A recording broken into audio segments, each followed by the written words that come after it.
Ngayong araw na ito po ay bibigyan natin ng pansin ang inihayag kamakailan lamang sa kapulungan ng House of Representatives nitong si Congressman Toby Chanco. Ang binanggit po niya na malinaw sa pattern ng kung papaano napapalusot ang mga pondo at naitatago sa loob ng Kongreso na minsan hindi napapansin dahil hindi binibigyan po ng focus and attention itong mga party list operations at mga pinapalusot na pondo sa pamamagitan ng party list. Maganda po at binanggit ito ni Congressman Toby Chanco sapagkat ang mga pasimuno at mga may malalaking pananagutan at kasalanan sa krimen ng pandarambong at pagkukulimbat at pandurubo, pangungurakot sa ating kabanang bayan ay marami po sa kanila nagtatago sa party list na grupo.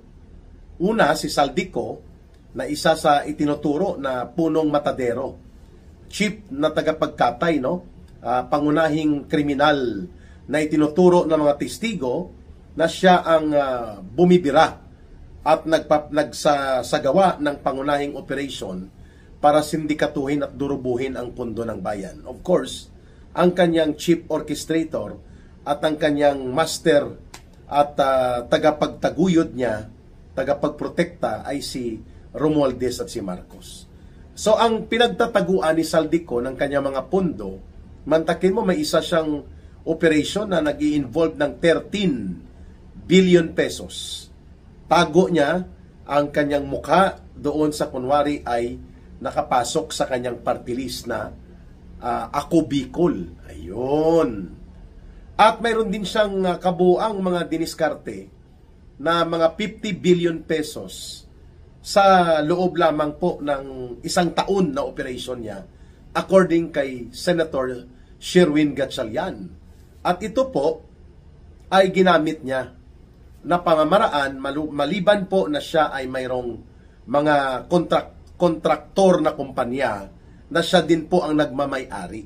Kunwari ay nag-divest po siya ng kanyang interest at hindi na niya ito ginagamit ang kanyang poder at pangalan, subalit alam po natin na yan ay diskarte at kalokohan nitong kolokoy at sindikato na si Saldico. At isa dyan na kumpanya yung notorious na SunWest Corporation. At ito ay maraming pangungontrata.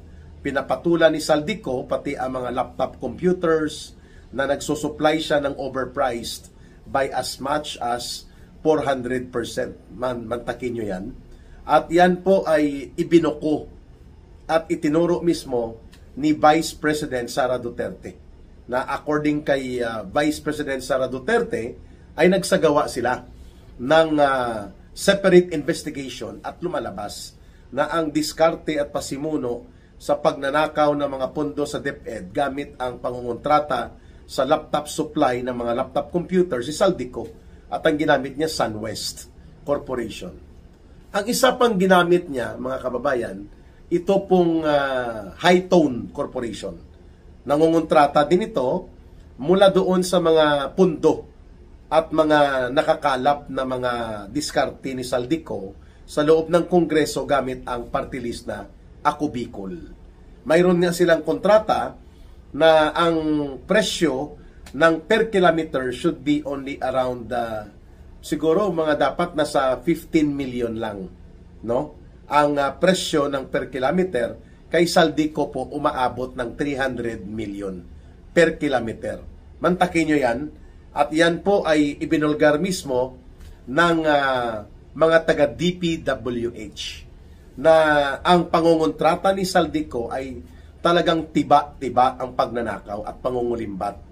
At ginagamit niya ang kanyang mga construction group na siya din pong nagmamay-ari at nagkokontrol, and of course itong Ako Bicol party list. Pangalawa, yan din po ang ginagamit nitong si Martin Romualdez sapagkat maliban po na siya ay kongresista diyan sa distrito sa Leyte, sa Tacloban, si Martin Romualdez po at ang kanyang pamilya ay nagmamay-ari din ng isang negosyo na ang pangalan ay Tingog Party List.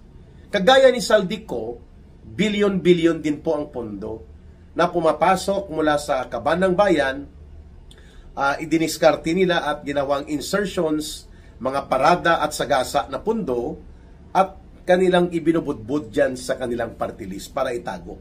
So dalawang party list na, no? Ang Tingog party list ni Martin Romualdez at ang Ako Bicol party list ni Saldico. At mayroon pa po itong isang grupo din ng sindikato na mga ngatay ng pundo at kaban ng bayan gamit ang diskarte at palusot po sa tinatawag na flood control projects at mga insertions.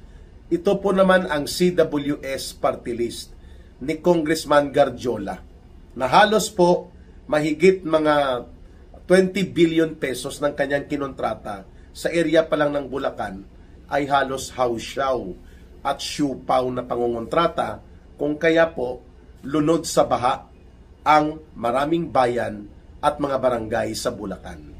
Yan. So tatlo na yun, ano? Ako Bicol party list ni Saldico, ang Tingog Sinirangan party list ni Martin Tambaloslos, at pati po itong CWS party list ni Garjola. At of course, may tatlong party list pa na notorious din sa pangungulimbat at pagnanakaw sa kaban ng bayan. Ito naman, mas delikado pa ito, sapagkat itong magnanakaw at mandarambong na party list, ginagamit nila ang pundo nila para sa pagpupundo sa gawaing terorismo ng CPP, NPA, NDF. At ang aking tinutumbok dito ang tatlong party list na hawak at kontrolado ng Communist Terrorist Group na CPP, NPA, NDF, at patuloy na namamayagpag at nangungulimbat dyan sa loob ng Kongreso sa pundo ng ating pamahalaan. Ang una, ang Alliance of Communist Teachers Party List. Ito pong ACT Teachers Party List ay hawak ito ng Communist Party of the Philippines. Gumagalaw ito at lumalangoy sa sektor ng mga pampublikong guro. At ang mga nominado nito at mga umuupo na opisyal ng party list na ito, kagaya ni Franz Castro, nila Antonio Tinio, ay mga aktibong operatiba sa urban operations ng CPP, NPA, NDF. So, ACT Teachers or Alliance of Communist Teachers. Ang pangalawang party list na hawak ng Communist Terrorist Group na CPP, NPA, NDF ay ang Gabriela NPA Lovers Party List. Hindi na po ito nanalo nitong eleksyon 2025, pero dahil sa sindikato ni George Garcia, ni Romualdez at ni Marcos sa COMELEC, nakalusot dahil pinadisqualify po nila ang Duterte Youth Party na nakakuha ng mahigit 2 million votes, hindi nila pinaupo on the ground of technicality. Kaya nga habang walang reversal of decision sa bahagi ng Korte Suprema, hindi po makakapasok at makakakuha ng kanilang nararapat na upuan sa Kongreso na ipinunga ng sindikato na operations ito, kung kaya nakabalik ang Gabriela NPA Lovers Party List. So pangalawa na yon. Ang pangatlong party list ng CPP, NPA, NDF ay ang Kabataan NPA Recruiter Party List. So tatlo, Alliance of Communist Teachers, Gabriela NPA Lover Party List, at saka yung Kabataan NPA Recruiter Party List. Lahat ng ito hawak ng Communist Party of the Philippines. So ang Ako Bicol, Tingog Sinirangan, ang CWS, ang Alliance of Communist Teachers, ang Gabriela NPA Lover Party List, at ang Kabataan NPA Recruiter Party List, iilan lang po ito sa mga sinindikato na party list. At ang malala dyan, ang Tingog Sinirangan na yan, o Tingog Party List, kontrolado yan ni Martin Romualdez at negosyo nila yan. Ganon din po itong Ako Bicol. At marami pa na mga iba pang party list. Sa estimate po ng mga sources of information natin sa Kongreso, hindi po bababa ang kinulimbat na pondo ng party list ng CPP, NPA, NDF every year. Hindi yan bumababa po sa 1 bilyon na pera ang nakukuha nila. Projects, privileges, ang mga diskarte sa panunuhol na nagmumula kay na Martin Romualdez at kina Marcos. Mantakin po natin mga kababayan, 1 billion minimum ang average na nakukuha na pundo ng kalaban ng gobyerno tagapagpabagsak ng ating gobyerno, pumapatay at nanga-ambush ng sundalo at mga pulis, nanununog ang grupo nila. Sila ang nagtatakip, sila ang nagbibigay ng cover, sila ang nagbibigay ng abogado, sila ang nagbibigay ng propaganda support, sila din ang nagbibigay ng pondo. Gamit ang pera ng pamahalaan, gamit po ang pondo ng mamamayan. Itong tatlong party list na ito. So, mga bata-bata ito. Lahat ni Martin Romualdez at bata-bata ito ni Marcos. Sapagkat ginagamit ito para maging attack dog na parang mga asong ulol upang wasakin, intrigahin at atakihin, siraan ng tunutudo ang Duterte political camp. Particular na si President Rodrigo Duterte at si Vice President Sara Duterte. Kaya, hindi po katakataka na namamayagpag ang mga party list na ito sapagkat si Romualdez mismo negosyo niya party list. Ang tingog party list. Si Saldico negosyo niya, hindi lang pangungontrata, kundi pati po ang party list na Ako Bicol. At para everybody happy, pati ang mga komunistang teroristang party list po, pinapapunduhan at binibigyan po ng biyaya ni Romualdez, nila Marcos at ng sindikato sa Kongreso, di bali ng dumami ang kanilang armas, magpapatuloy ang kanilang pagbibigay ng allowances, suportang pinansyal sa NPA, at pati na sa mga operatiba ng Communist Party of the Philippines, ng National Democratic Front, di bali nang lumakas ang kanilang recruitment, at di bali nang lustayin at iwaldas ang pundo ng mamamayan, papunta sa mga kalaban ng gobyerno, itong mga party list ng komunistang terorista, basta magagamit lang sila bilang mga attack dogs o mga asong ulol upang magwasak at manalanta at sumalakay sa mga Duterte political groups and allies. Yun! So, tamang-tama lang ang itong panawagan ni Congressman Toby Chanco na dapat mandatory sa House of Representatives na nandyan ang mga party list na ito na magkaroon po ng open, publicly displayed at open for internet and open public information na ma-access at makikita po ang mga proyekto at pundo na dumadaan at napupunta dito sa mga party list na ito. And that must be mandatory. In fact, kung ako lang po ang kukuhanan nyo ng opinion, mga kababayan, hindi na po dapat yan pinapayagan na umuupo pa at nakakakuha ng pundo at kapangyarihan sa Kongreso itong tatlong party list ng CPP, NPA, NDF, itong Alliance of Communist Teachers, Kabataan NPA Recruiter Party List, at itong Gabriela NPA Lover Party List. Sapagkat ginagamit nila ang pundo sa gobyerno at ang kapangyarihan sa Kongreso upang lalo pang makapag-recover sila sa kanilang organisasyon, mapalakas ang kanilang urban operations and recruitment, mapadami ang kanilang resources, and later on, eventually, mapalakas muli ang kanilang armed terrorism capability sa pamamagitan ng pagpapalakas ng New People's Army.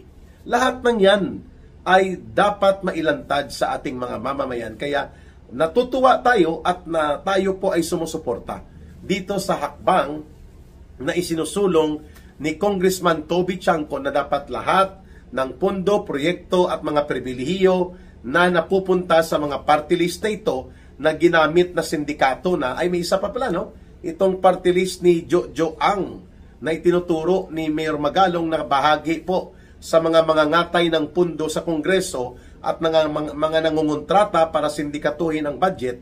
Walang iba itong Wasaag Ilonggo party list ni Jojo Ang, no? Mga kontraktor yan na malalaki sa Visayas also.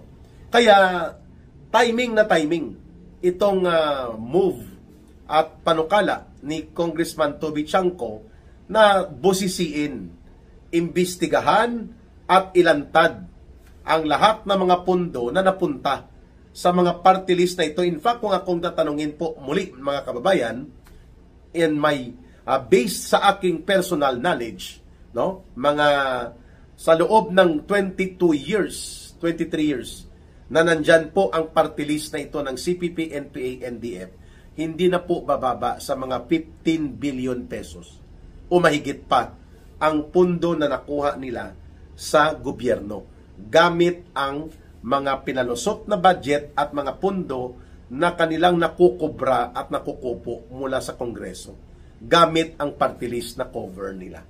Kaya parang lumalabas tuloy na ang nagpupundo at patuloy na nagbibigay ng sustenance and financial support sa teroristang grupong nais pabagsakin ng gobyerno na pumapatay at nang-aambush ng mga pulis, sundalo at pumapatay ng sibilyan, nanununog at nang bobomba ay walang iba ang nagpupundo, gobyerno pa mismo.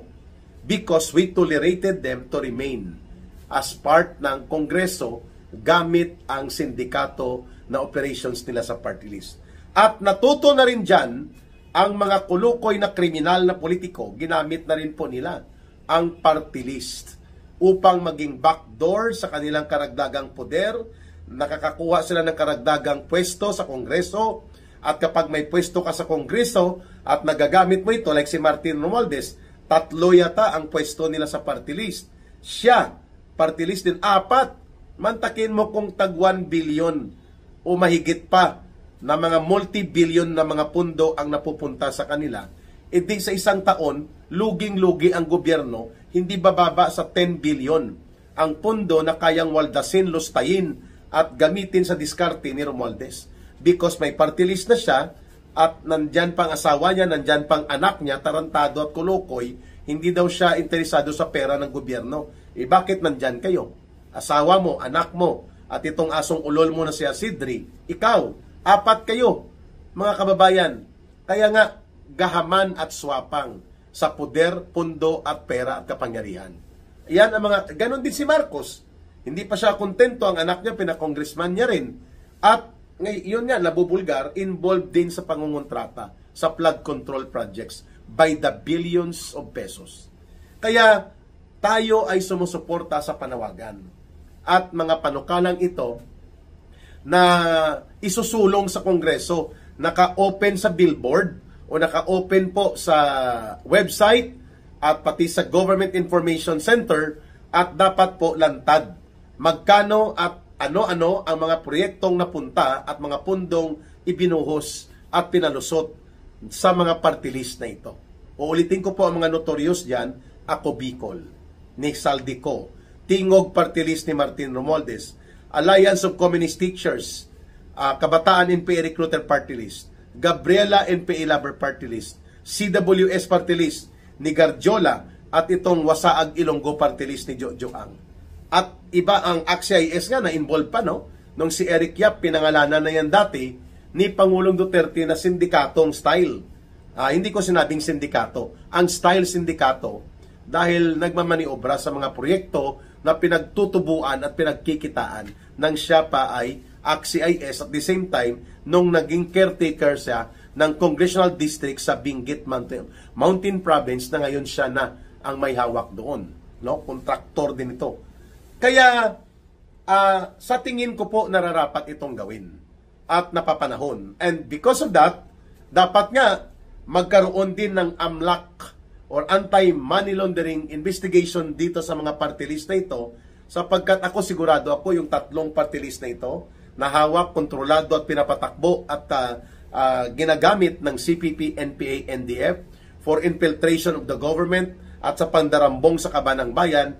Itong CPP, NPA party list na ACT Teachers, na Alliance of Communist Teachers ang kanyang ibig pakahulugan, ang Gabriela NPA Lover Party List, at ang Kabataan NPA Recruiter Party List. Dapat po immediate ang investigation dito ng Anti-Terrorism Council at pati na rin po ng ating Anti-Money Laundering Council, kasi involved ito sa terrorism financing, sa pagpupundo, pagbibili ng armas, pagbibigay ng pera, logistics, at iba't ibang suportang pinansyal sa pananatili at patuloy na pananalasa ng communist terrorist group na NPA, na ang nagpapatakbo at nagkokontrol Communist Party of the Philippines din po.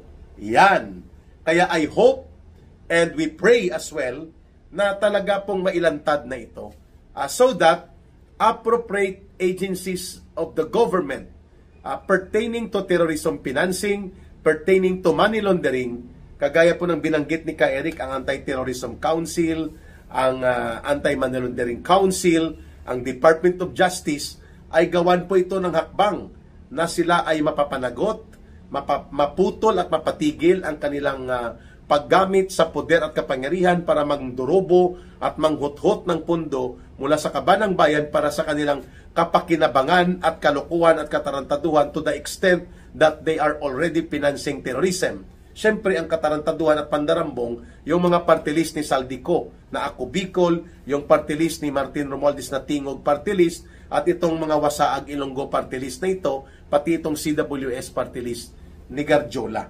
Hindi ko ma-memorize ang iba pa pero it has become a lucrative, isa pong napakamalaking negosyo at naging pamamaraan upang mapalusot at kurakutin ang pundo ang pagkakaroon nitong mga party list na ito.